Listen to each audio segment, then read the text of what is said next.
Hi, Laura. Welcome to Revitalize Womanhood podcast. Thank you so much for joining me today. I'm so excited to be here, Gina. In our green, if you're watching on YouTube, green is the color today. Green is the So color. if you're not wearing it, boo.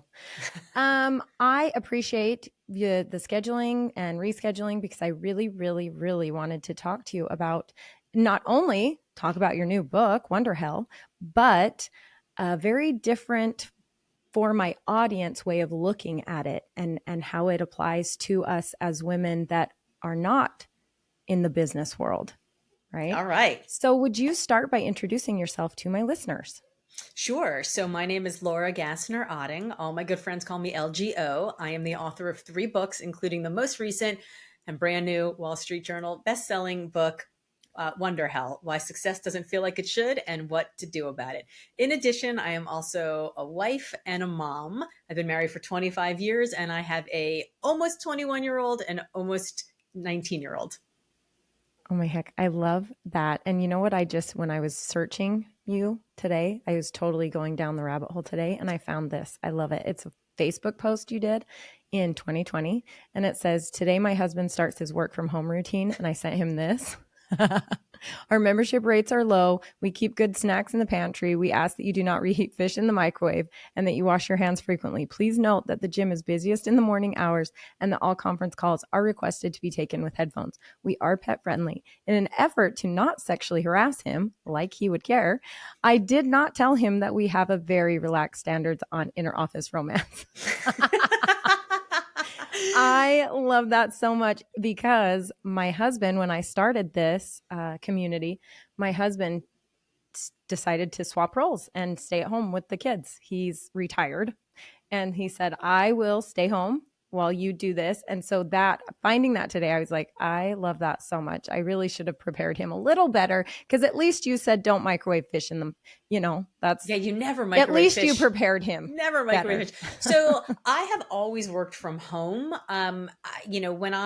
When I was pregnant with my first son, I sort of had this moment of rage. I was working for somebody else, and I had this moment where I was like, I can do this better and smarter and with more authenticity and more integrity and more profit for me and less cost for my clients if I just did it a new way. And I went to my boss and I was like, there's a better way. And he was like, there's the door, right? Like you could either keep working for him and doing it his way, or you could leave. And once I realized I wasn't the solution for my clients, it kind of left me in only one place, which is that I was the problem for my clients. And that was untenable for me. So I left and I sort of had that like Jerry Maguire moment of rage. I left and I started my own thing, which was in my house. So I always worked out of my house. And in the beginning, I was working like 10 hours a week when I first had the baby. And it was like the 10 hours were like when the baby slept. And I know everyone says like sleep when the baby sleeps, but I was like, I'm going to crush the work when the baby sleeps.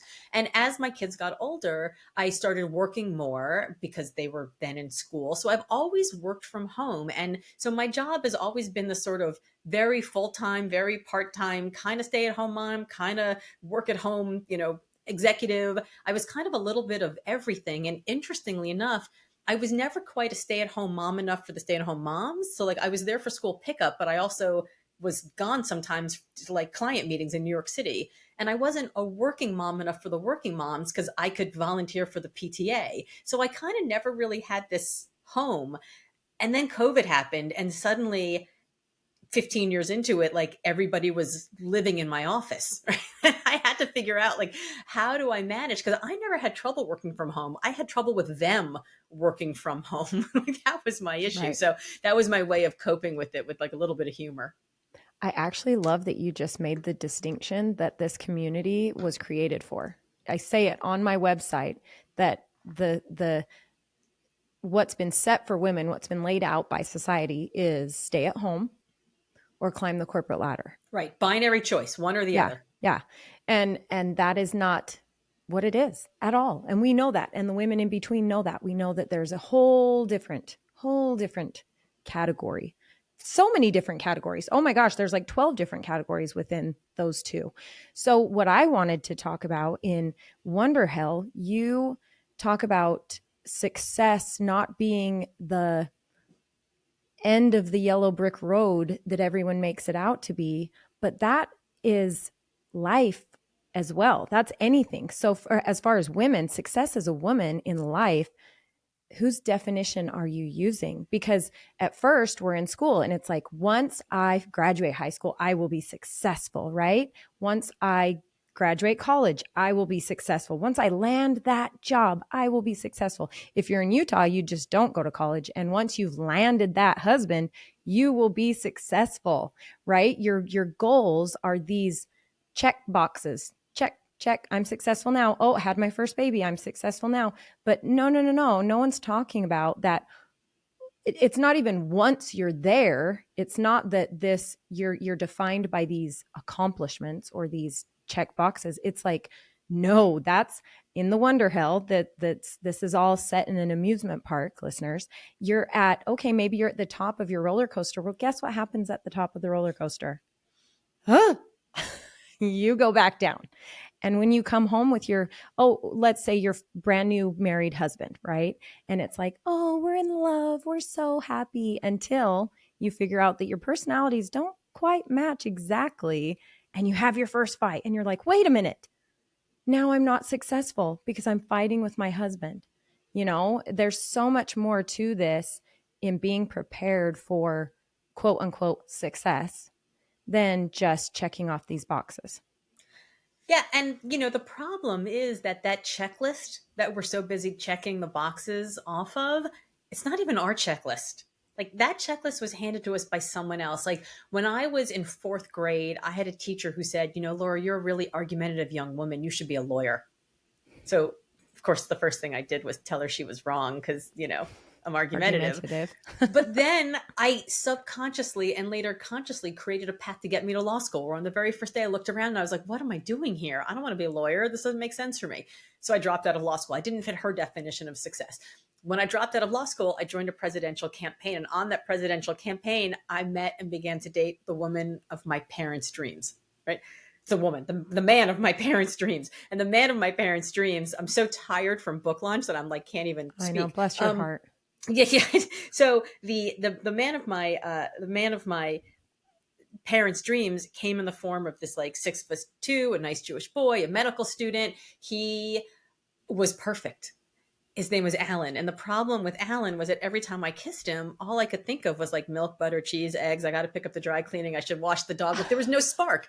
So I broke up with Alan because I didn't fit my parents' definition of success either, right? Like, their definition would have been like, go to law school, marry the nice Jewish husband. He was in medical school, the nice Jewish doctor, amazing. And then, have a few years of working and then have the baby drop out because stay-at-home mom. That would have been like my parents' definition of success. I didn't fit their definition of success. And so as a young woman, as I'm growing up, I'm finding my way into the workforce, and then I find this boss, and I don't fit his definition of success either, right? So I have to leave. But at each age and at each stage, what I realized was, each time I got to I got to law school. Wait, I don't want to be here. Oh, I'm dating the man of my, what should be the man of my dreams, really the man of my parents' dreams. I don't really like him. I'm now at this marquee firm doing this big job, youngest vice president ever. Nah, not for me either. And at each one of these moments, what I realized is that I was filling in all the check boxes, but I still felt empty. So why did I feel so empty? It was because it was somebody else's list. And you can't be insatiably hungry for someone else's goals, but we are taught all the time to go for the thing, because that's the thing that I'll be happy when. I'll be happy when I get married. I'll be happy when I have the kid. I'll be happy when I get the promotion. I'll be happy when I lose the weight, right? I'll be happy when. And after I had my first kid, I remember talking to a woman who I'd met in the new moms group. And I was like, I don't know, I'll be happy when I finally lose these last 10 baby pounds.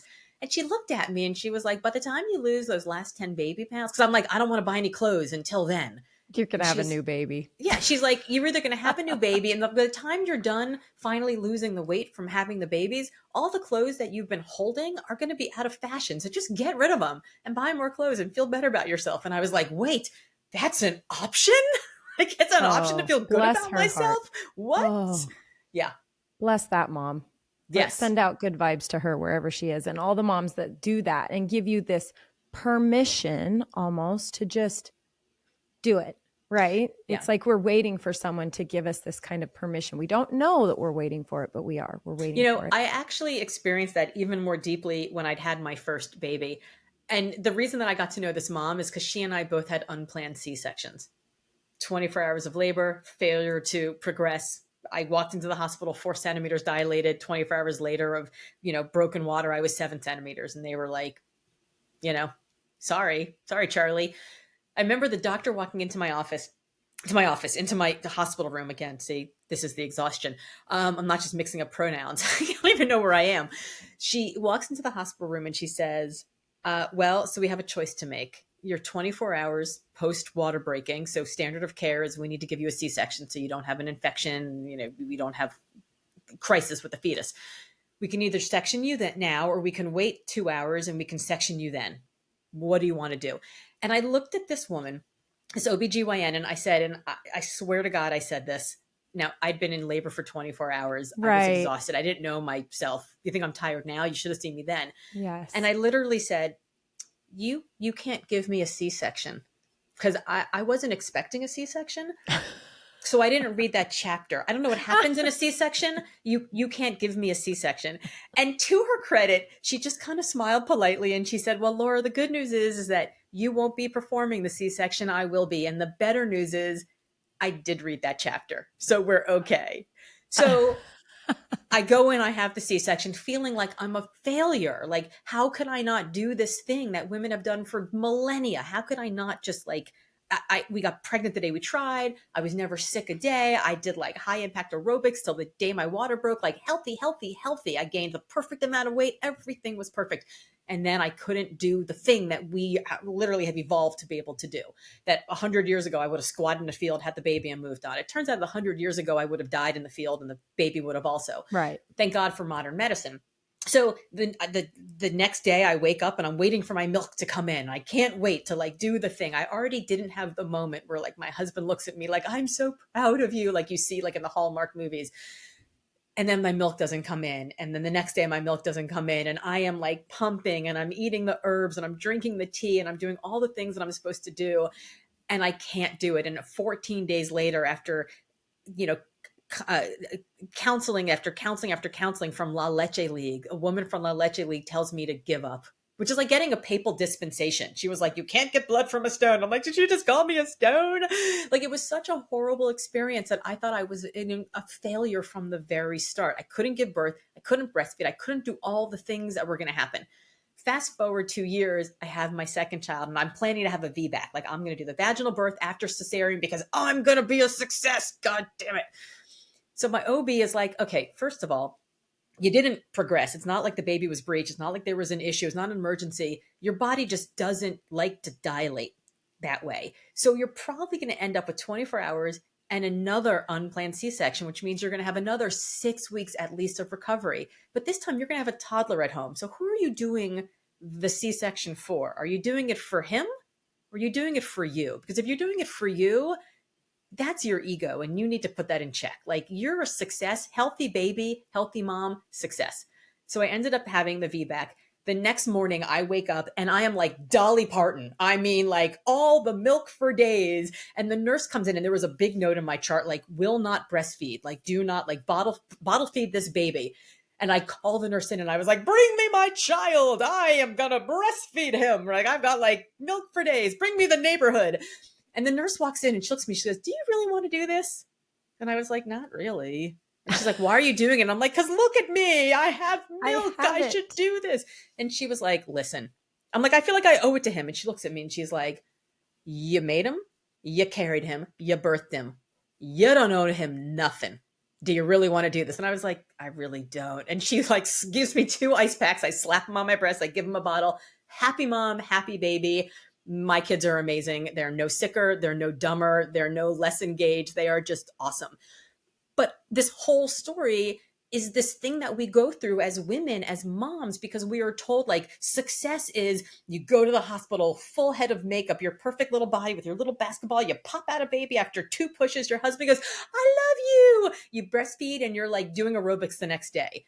And that's garbage. Like any of your Yeah. listeners who have had that experience, my hat's off to you. But I Every did single one not. of them is about going, uh-huh, Totally. uh-huh, Right. uh-huh. I did not give birth and look at this baby and go, I've never loved anyone the way I love you. I looked at this baby and I'm like, who is this stranger?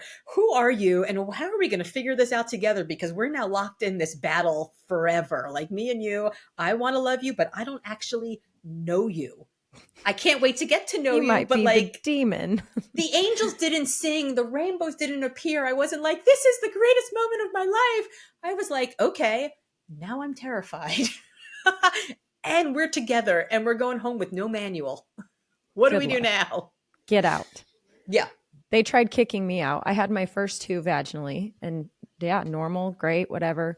The third was 6 years later and I was almost 40, which my husband decided he wanted to remind me of like every day.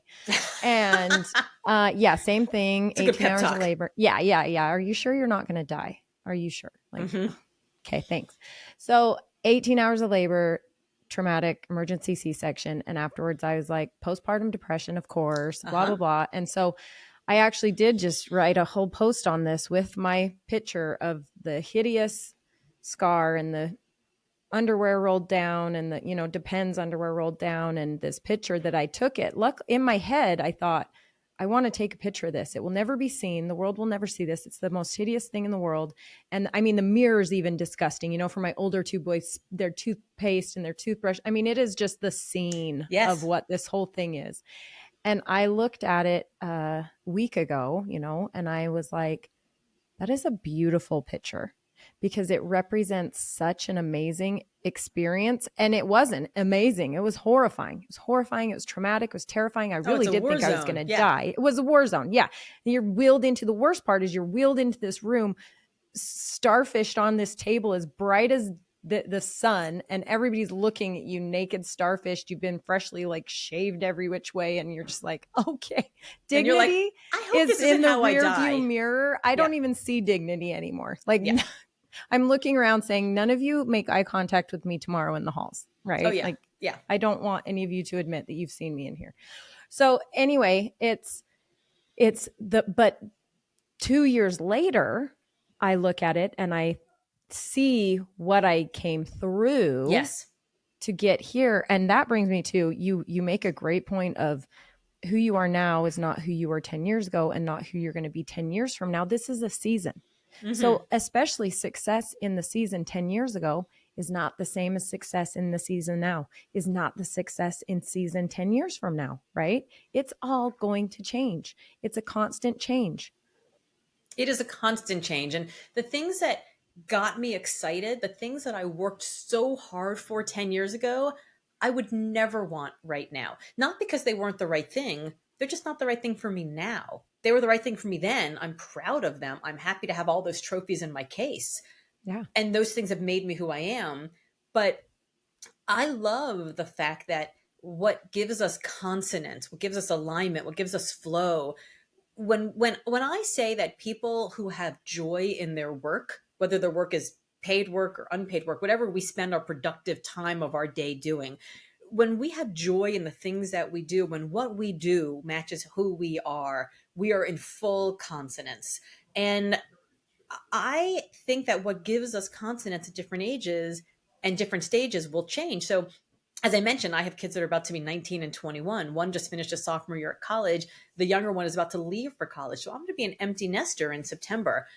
The way that I want to spend my time and the way that I want to invest in building my business or, learning a different hobby or traveling with my husband, very different than what gives me consonance, 15 years ago when they were in early elementary school. And I wanted to make sure that my work was so flexible that I could, do the apple picking, chaperoning and all of that stuff. It's very different right now than it was then.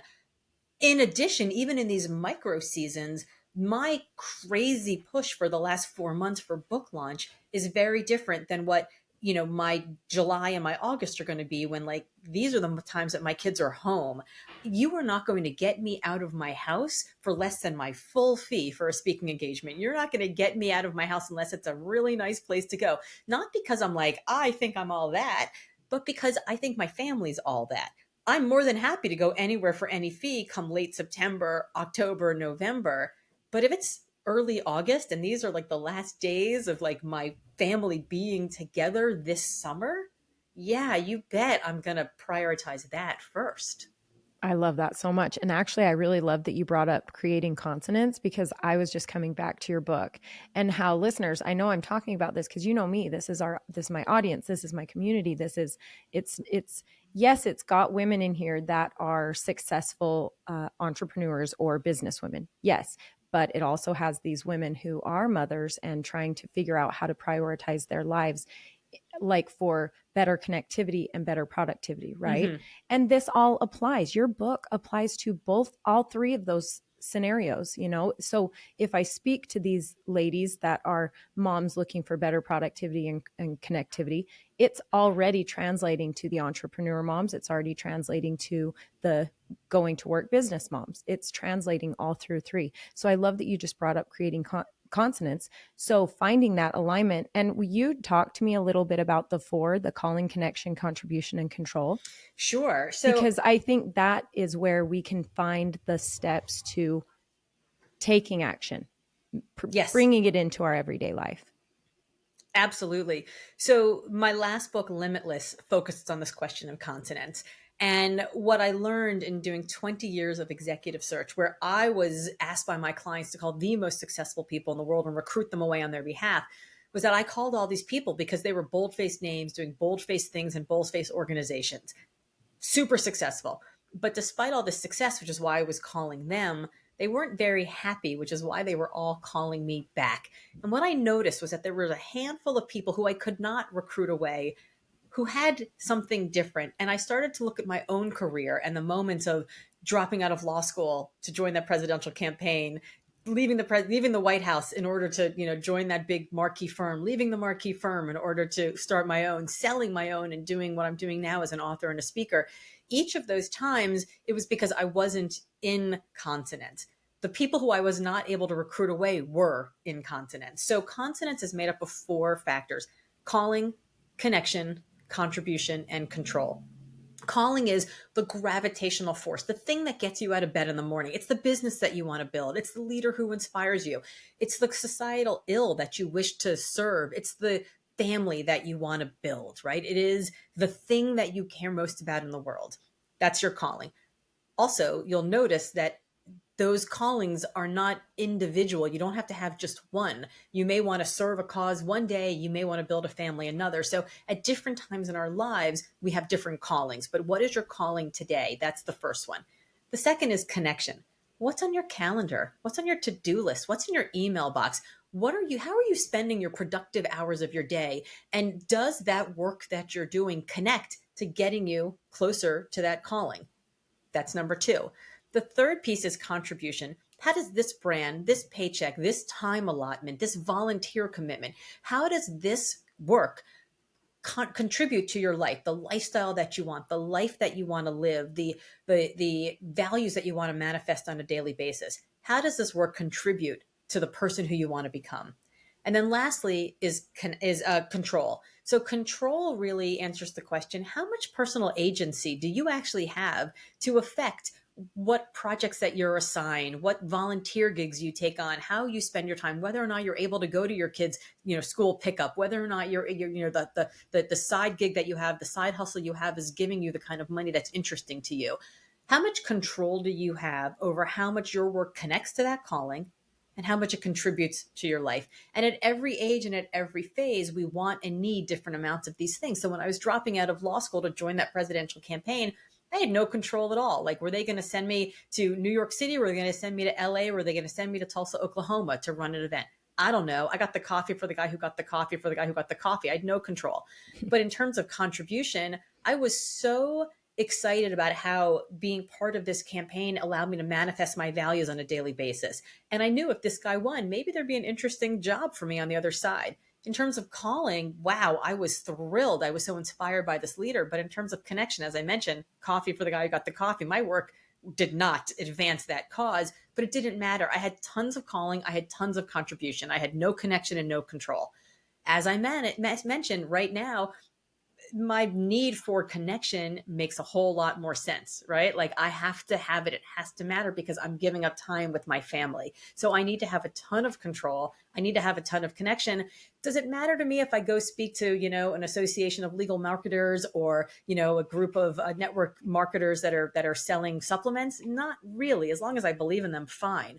But I don't have to have a ton of calling. And in terms of contribution, I'm not necessarily worrying so much about, how does this manifest my values? I just want to make sure that it allows me to have the flexibility in my life. So those are just two examples of how at different ages and at different stages, we flex up and flex down. We all need a little bit of each of them, but how much of each we need is different.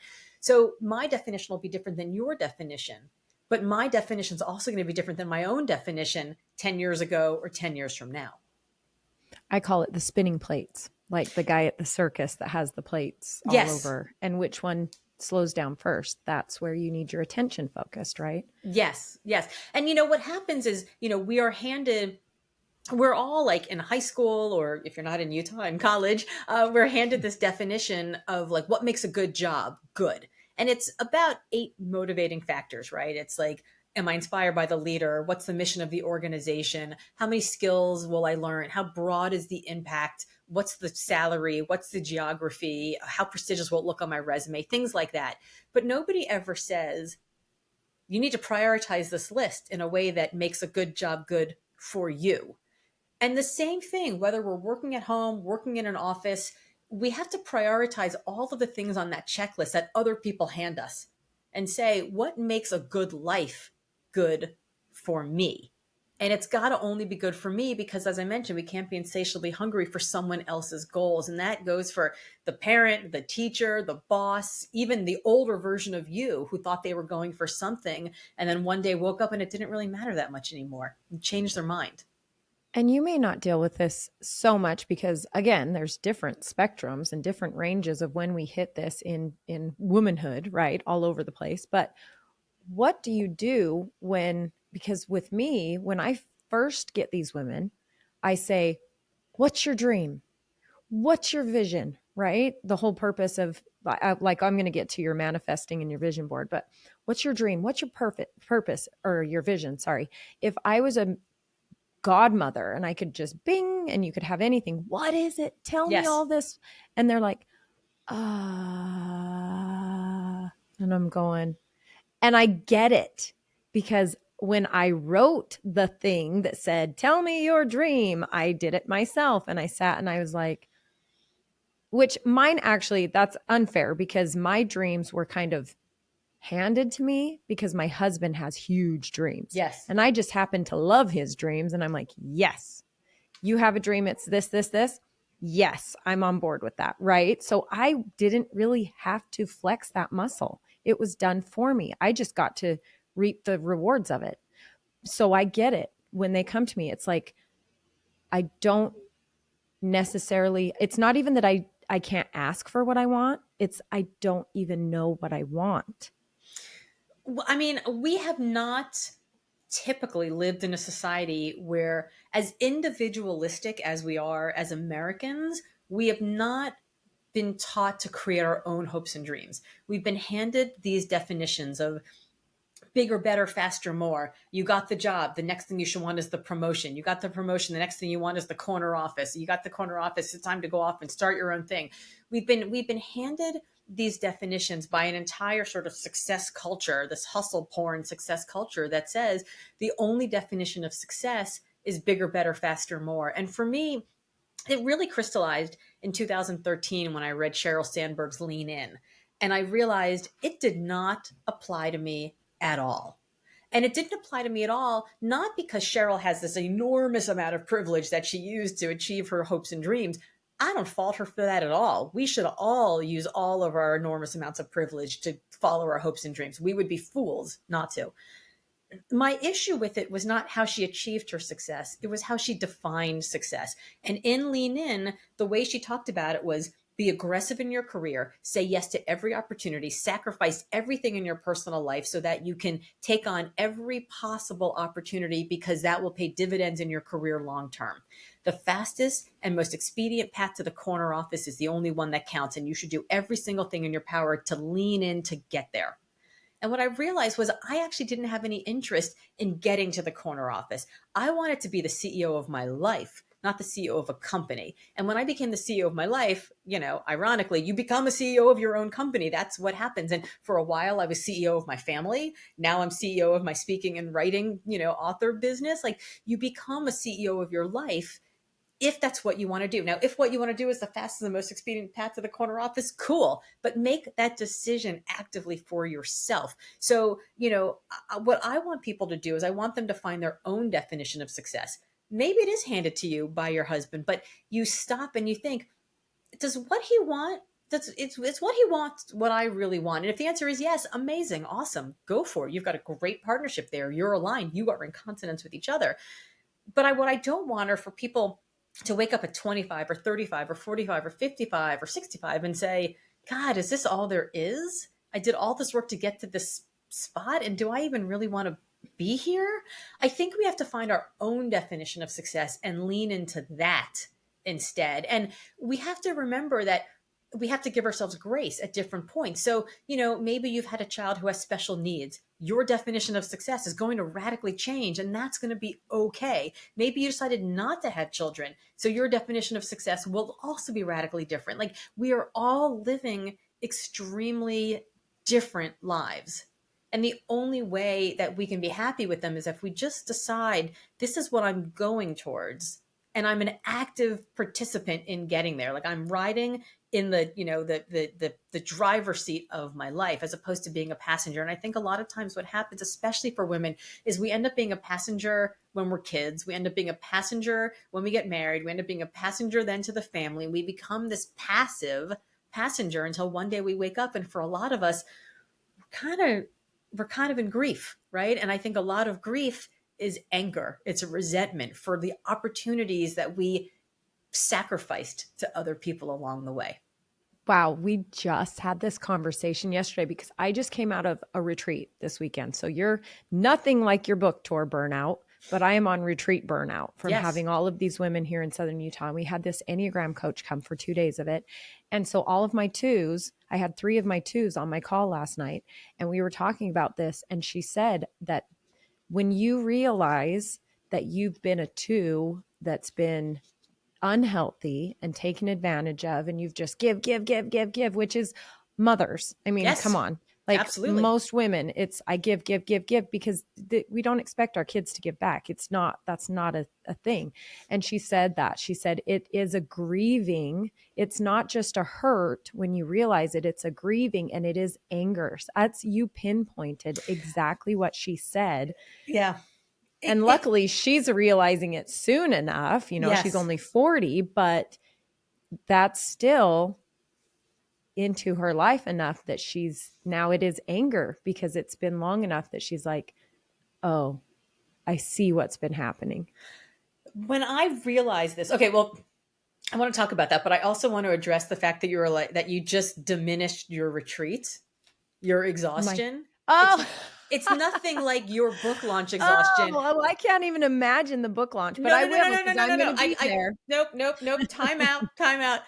I don't want you ever to say the words again, well, my thing is nothing like your thing, but. Oh, thank you. Because thank that you for diminishes, stopping me. like, exhaustion is exhaustion. I don't care what it is. I am a very late in life athlete. I ran my first mile of my life when I turned 39. And when I ran my first marathon, it was 92 degrees on marathon day. And it took every single thing I possibly had to even cross the finish line. Like, at mile 15, my husband put ice packs in my jog bra. And by mile 17, a friend of mine was like, wow, what a great idea, pointing to my jog bra. And I was like, where'd these come from? Like, I was so out of it.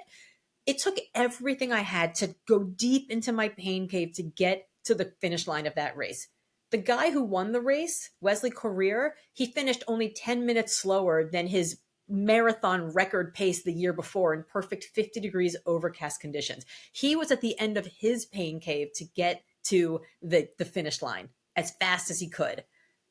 He and I felt exactly the same way at the ends of our pain cave. His pain cave may be longer and deeper, but the end of your pain cave, exhaustion feels like exhaustion. So like I don't ever want to hear you say, well, it's not quite like yours, because exhaustion's exhaustion. And I feel like when we have this competition of busyness and exhaustion and martyrdom, we all lose. So yeah, sorry, you didn't ask for Thank that you for checking unsolicited me. No, feedback, but thank you. I love that feedback. Thank you for checking me because, yeah, absolutely. Putting it in that perspective is so true. It's all relative. it's all relative. So have all the exhaustion that like live into your exhaustion. Live it. And because when you limit, you're like, well, it's not as much as this person. And we actually don't have as much self-care because we're like, well, I'm not, I don't deserve to go, have the spa day or get the IV hydration, whatever the thing is we need. We don't allow ourselves to do it because we feel like we don't deserve it as much as the other person who we perceive has worked harder or has a harder time. So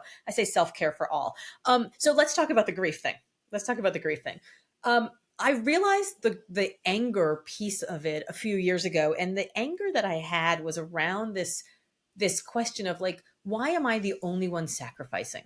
Like, why am I the one who is giving up the things that I'm doing to make sure, like, you know, it's 5 o'clock and my teens come home from high school and my husband walks in the door and we haven't made any dinner plans and they all look at me. Like, why are they looking at me? Because like in some gender stereotype world, I'm mom. So like, of course, like I just got off the plane from being in DC for 3 days. Why is dinner my job? And I understand that a lot of this I brought on myself because I have been a mom who's been at home a lot. For the first 10 years of their lives, I made sure that we had dinner on the table, right? Like it has been my job historically. So some of it is because of that. I think I also did it because of some like deeply ingrained gender stereotype roles also. But I decided that we were going to do something different in our family. We were going to do a family meeting. And I write about this in Wonderhell, where we sit down and every weekend for 45 minutes, it's 45 minutes, we're in, we're out, we're done.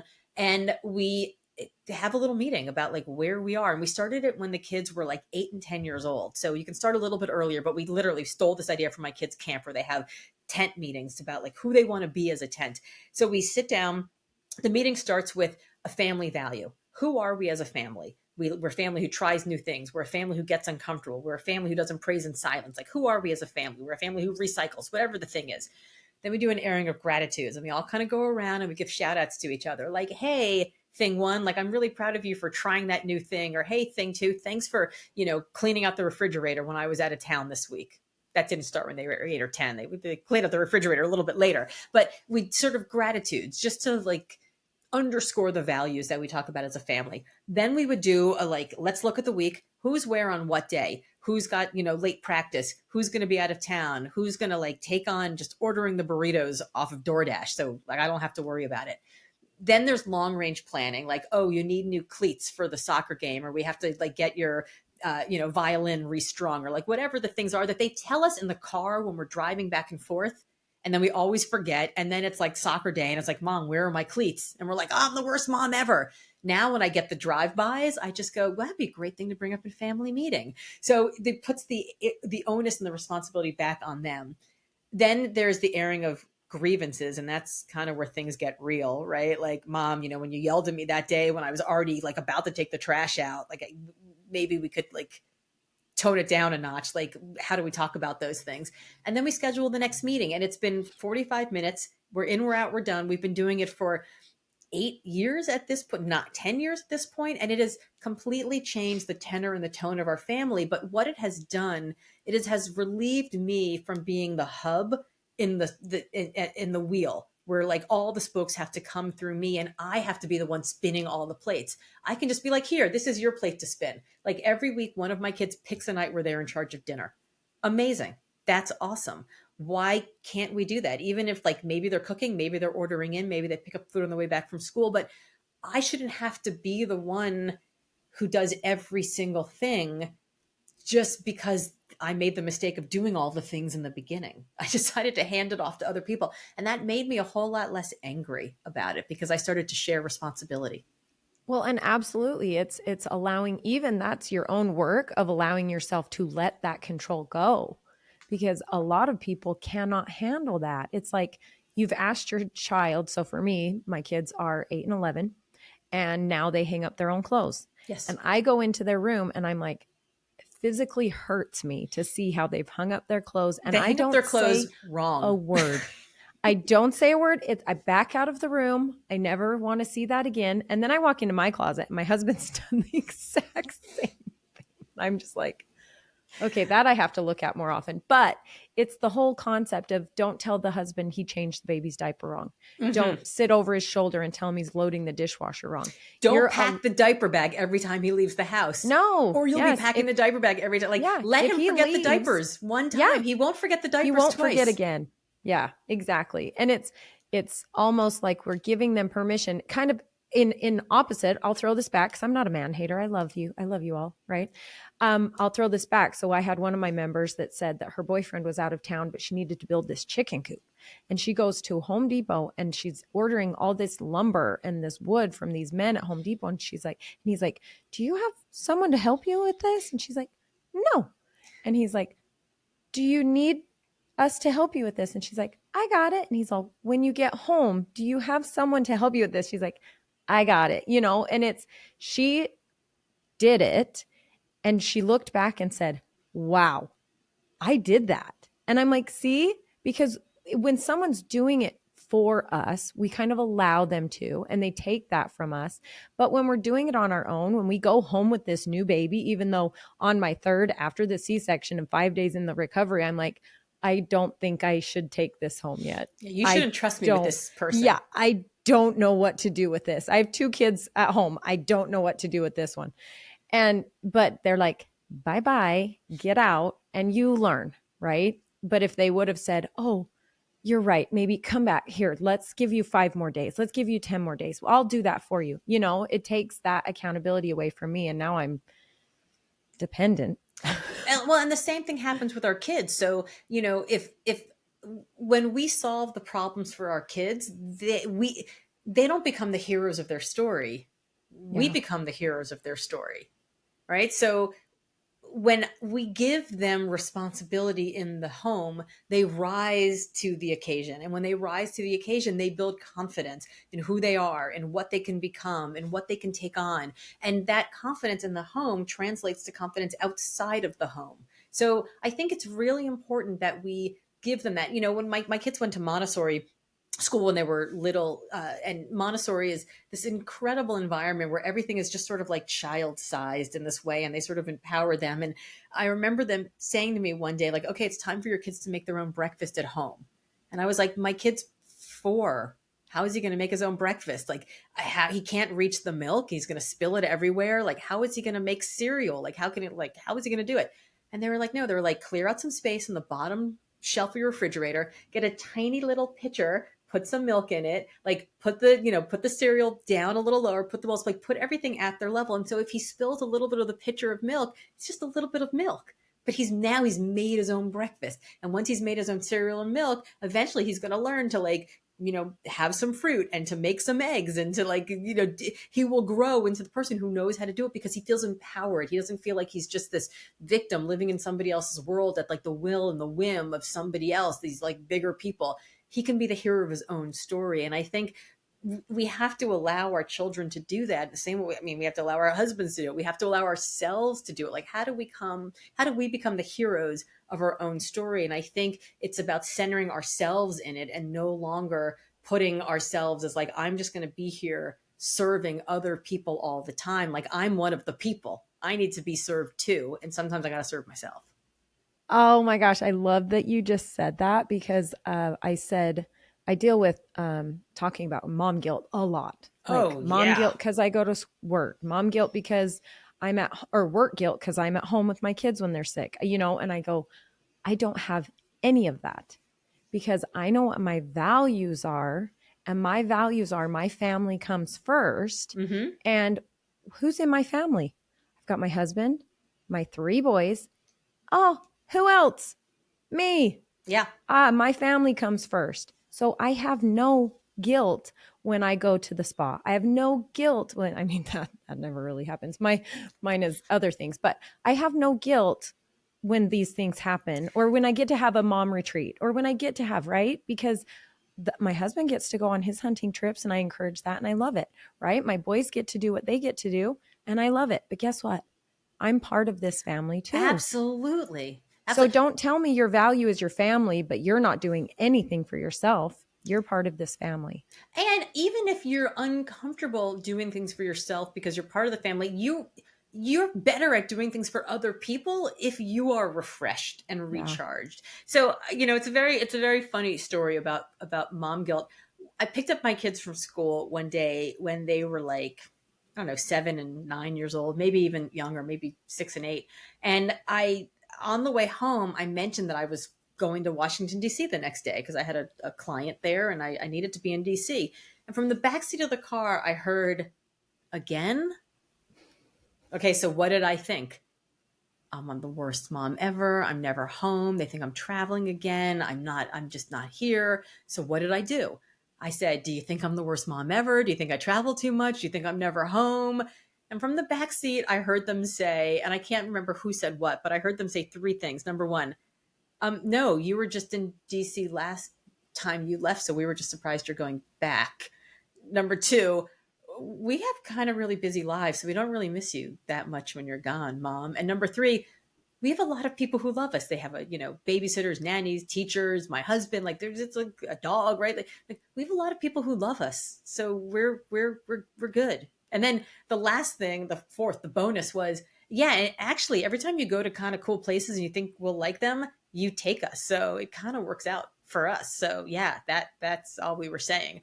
In my mind, I had assigned a whole paragraph, chapter, novel to this one word, again.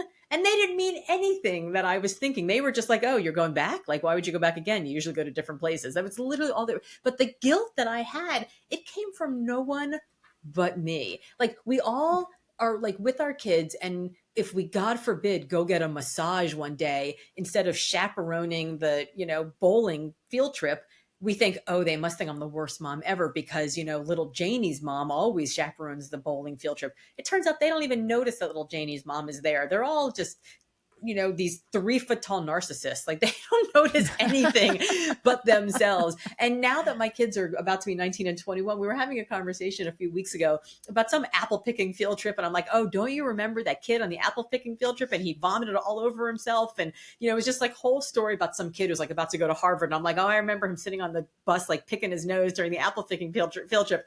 And my younger one was like, you were on the apple picking field trip with us? Like they didn't even remember that I was there chaperoning. And meanwhile, the guilt that I had about the one single field trip of the 15 they had that year that I wasn't able to chaperone, right? I could have like filled the Hoover Dam with the tears that I had about the guilt. They didn't even notice that it was there. So I think so much of the mom guilt we put on ourselves, and it's such wasted energy. It's so much heat loss for no reason whatsoever. It's that I heard you. Oh, it was on one of your posts just recently, that Eleanor Roosevelt quote, that amazing about what Yeah, we would I worry will so much paraphrase, but less about what other people thought about us if we realized how seldomly they did. And that goes exactly. for adults. Imagine these 3 foot tall narcissists who could Yeah. not, all they care about is where the next dino nugget is coming from. Like they are not interested Yeah. in any of our stuff. They don't even notice. Absolutely. It is all our own stories. Well, let's get into your chapter about luck, because I really love this, especially for my community, because I've decided now it's being pointed out to me to figure it out myself, but I've decided that the foundation of everything I'm doing here is self-confidence work. That's what it is. The foundation of me saying, here's the Mm-hmm. mindset coaching, here's the good leaders ask great questions, here's habits, here's this, here's that. The foundation of it is self-confidence. So I want to talk about luck because I love how you talk about the introverts and extroverts, and it's not luck. It's that these people, it doesn't matter if you're introverts or extroverts, but extroverts obviously do it more easily, is they take more chances. They talk to more people. They put their name out there. They get their face out there. They get these things. So then, of course, an opportunity comes up. So people remember this person, or people remember the conversation they had with this person, or the act that this person did. Whereas introverts, that's maybe not necessarily what's happening because they're more of a stand back and watch type thing. Absolutely. Now, when I have had a lot of opportunities in my life where people have been like, "Oh, well, of course you're successful. You just have LGO magic and you have LGO luck." And I'm like, "I don't have LGO luck. I built this. Like, I built this in the dark, in the hours that you didn't see me working. Like, just because you didn't see all of the hard work, the 10, the 15, the 20 years of work doesn't make me an overnight success." Right? It makes me somebody who worked for 10, for 15, for 20 years to have this thing that you now are complaining you don't have because of the work you didn't put in. So, number one, not going to listen to those critics at all. But number two, I wanted to unpack how lucky people were lucky. Because I just refuse to believe that some people are just born lucky and some people aren't. Now, obviously, there are some people who are like born and tied to a loom in Bangladesh, and other people are born and they're Taylor Swift, right? Like there are very different spectrums of existence in the world. But for those of us who are relatively privileged in the world, luck is not something that just happens. Like there are things that people do that make them luckier. And you mentioned some of them. It's, being more extroverted. It's putting yourself out there. It's saying yes to things. It's also seeing negatives and turning them into positives. And I don't mean like just toxic positivity. I mean, when you fail at something, knowing that it's not finale, it's fulcrum. It's where you grow and you change and you iterate and you learn and you get better. So being able to see the longer time horizon, that you actually have opportunity to grow from whatever it is you're doing. And then as a raging introvert, I sort of had this crisis. I was like, well, if people who are lucky tend to be extroverted, they do the extrovert types of things, and I'm not an extrovert, what on earth am I going to do? Because that's terrifying. And what I realized was what I had done my entire career is I just acted like a situational luck tourist. I acted as a situational extrovert. So if there's an event that I need to go to, I go to the event, I do homework ahead of time, I figure out who's going to be there, I figure out the 3 people I need to meet and the conversations I need to have. And those conversations aren't usually, let me pitch you my whole thing. The conversations are, let me have enough of a conversation so that you say yes to me sending you an email to set up another conversation that's a longer, deeper, more focused conversation. Because it turns out that the people who you want to hit at some of these events, they're also there with their own hit list. Like they have people. So like you're not on their agenda, my friend. Like they got to get to their own agenda. So you need to make yourself as quick, like be bold, be brief, be gone, right? Like you got to Yeah. like get in and get out. And I realized that if I can create opportunities where I can drop in as an extrovert, pretend to be extroverted, and then leave, I could actually create some of that luck for myself.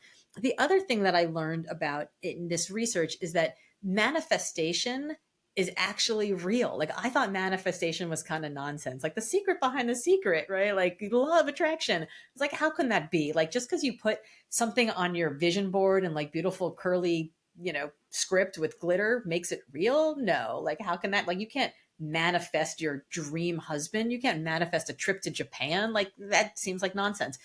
And then I did some research, and what I learned was that our brains take on 50 million bits of data every single minute. 50 million, from like hearing my voice to thinking about where I'm going next to thinking about the volume to thinking about the cadence, the tone, but also like, how does the sweater feel on my skin? What is the temperature of the room? How is my balance? Where am I standing? Like, what is the light in the room? Like, we are taking on so much information, but we can only process 50 of those 11 million bits. So the very act of writing something down on your vision board and looking at it every single day actually trains your brain. So if you put the picture of the Tokyo lights and the sushi and the pagoda on your vision board and you look at it every single day, you're going to notice the bus that flies by in traffic that has the half off sale to Japan. Did you manifest that bus? No. Did you manifest the sale? No. But did you train your brain to notice that one bit of data so that you can actually go home and snatch up that sale on the flight to Japan? Absolutely. So that's how manifestation works. And if you're acting extroverted and you go to that event and you have small talk with someone and they're asking what you're doing for the summer and you're like, well, I don't know. I really want to go to Japan. I want to, I'm waiting for tickets. When they see the bus that goes by, they notice it and they tell you about it. And then suddenly you're lucky because you found out about the sale to Japan. So we can create the life that we want if we're just much more intentional about the way we live in our worlds. I like that you said intentional because that's what I'm trying to encourage intentionality, right? Intentionality of setting your schedule up in a way that you have more time for things, for the things that you care about. Intentionality of, if you have a vision and like you're saying, you're looking at it, the things that are going to come to you are these little steps that are going to get you there. It may not be like instantly, oh, someone just called and said, I've got flights to this, you can have it. No, it's like when you buy a new car and all of a sudden everybody in your town has the same car. Yes. Like, well, they didn't all just go out and buy the same car together.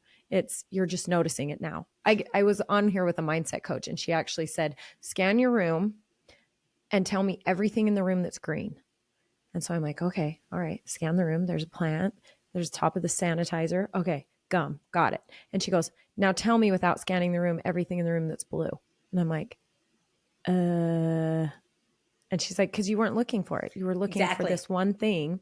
So if you're more intentional about looking for that one thing, yeah, my husband and I have real feelings about people saying that you're lucky, because it comes up and it's always the people that aren't willing to do the work. And so they want to look at the people and say they were lucky for the work, because they're not talking about the work they did. They're talking about the end result. Like you said, you guys didn't see the 15 years of me hoofing it down there in the trenches, but now here I am. And now you're saying it was lucky because you're this. Yeah, I have no patience for people who complain about the results they don't have from the work they didn't do, especially when it's in reaction to success for the work that I did, for a thing that they wanted, but they didn't do it. I have zero patience, and I will call people out on that, because I think it's nonsense. And I think it's diminishing. I think it's diminishing to those of us who are putting in the work. Yeah, I love that, to paraphrase that concept of people who are successful will try to pull you up and people who are not will try to pull you down. 100%. And it's like, oh, that puts a lot of things in perspective for different things. But oh my goodness. Well, I really hope that you feel like you talked enough about your amazing book, because I really, really, really was reading it and thinking, this applies so well to the women in my community. And maybe they wouldn't think that, you know what I mean? It's like Atomic Habits, Good Leaders Ask Great Questions. It's up there with one of these books that I've brought to this community, and I've read it going, this applies to you. And you even said it. I tell my women to run their homes. If you're stay-at-home mom, yay, I love it. Run your home like a CEO though. Yes. Okay. You need to run. So you were saying, run your life like a CEO. And that means productivity, connectivity. It means running yourself like a CEO would. And I really appreciate it. And I really appreciate the work you do. And thank you so much for joining me today and being in matchy green here. Green's the way to go. Thank you so much. I had a great time talking to you, Gina. Thanks, Laura.